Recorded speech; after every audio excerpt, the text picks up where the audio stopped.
Hi guys, when the mini budget was rolled out in Parliament last month, the value of the pound versus the dollar dropped and the markets were spooked. The Bank of England intervened by pumping £65 billion into buying gilts, and the central bank, which had been concerned over the rate of inflation, had already begun to raise interest rates. Mortgage lenders have pulled a number of low-interest products from the market and replaced them with higher ones, which of course are less attractive. But first, let's have a look at this report from Sky News, and then we'll see how this is going to impact ordinary people. The big changes that's happened recently in markets isn't just with currencies, it's with mortgage rates. And I'm going to show you what people have been expecting to happen to Bank of England interest rate and what's changed over the course of the last few months. This is kind of a chart looking into the future. And what you see is that's where bank rate is at the moment, 2.25%. And back in August, the expectation among traders out there in the marketplace was it was going to peak at about 2.75% next year. Of course, a lot has changed since then. In fact, it's gone up to 4.75% expectations in September, and then came the mini budget. And look at that line, up to 5.5%. That's actually down a little bit on where it was last week. It was about 6.1% last week. Now, all of that is already starting to feed through to the mortgage offers that we are getting around the marketplace. So have a look at this. This shows you the average two-year mortgage rate on offer. And this is the kind of average going all the way back to 2008. And that's where it was only a few months ago. Look at where that line has gone up to now. So that's now up to 6.07%. Now, that's the highest level that we've seen for that two-year average since 2008, OK? So the highest since 2008. But here's what really matters. Now, you've got to bear in mind that back in 2008, we were slightly less indebted than we are now. And when you adjust for that and look at a kind of different measure, the mortgage repayment burden. Now, this is the mortgage burden, OK?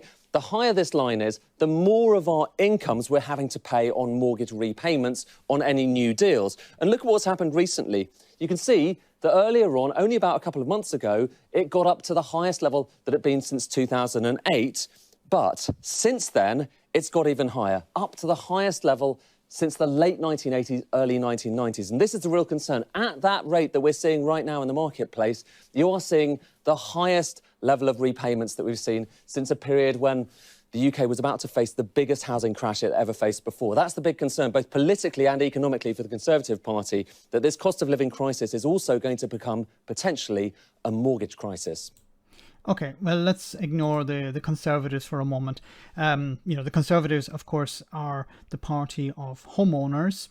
That's their base, and this is going to be really concerning for the Conservatives. But let's leave the Conservatives for a moment.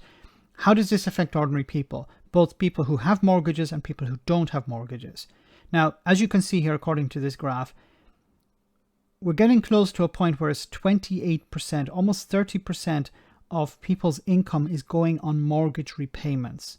Now, what does that mean? It means that people will have less money available for other things, and it may become unsustainable because it's not just mortgage rates that are going up. It's not just the amount of money that they're spending on repayments that's going up, but everything is going up. Inflation is affecting pretty much everything.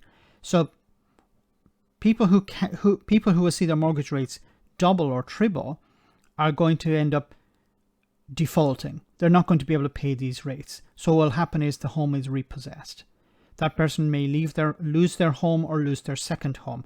Now, when it comes to second homes, if these people are landlords, what will happen is they'll either raise the rent, which will mean the tenant will have to pay more of their income to cover the rent, or they'll move out. They'll have to leave because they can't afford the rent anymore.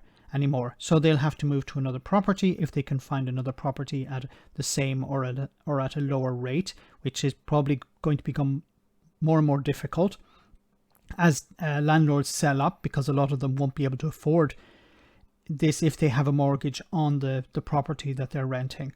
And for tenants, it would mean that in some cases the landlord will, if they sell up, they'll be homeless. They'll have nowhere to go. And remember, over the last number of years, the Conservatives have not invested in social housing. They haven't given councils the funding they need to build extra homes, low-income homes. So where will people go? People will be homeless. You're going to see a massive rise in the number of homeless people. So you'll have landlords who will either raise the rent or sell up, which will force many tenants out. You'll have homeowners who won't be able to pay their mortgages and will default, and the homes will be repossessed.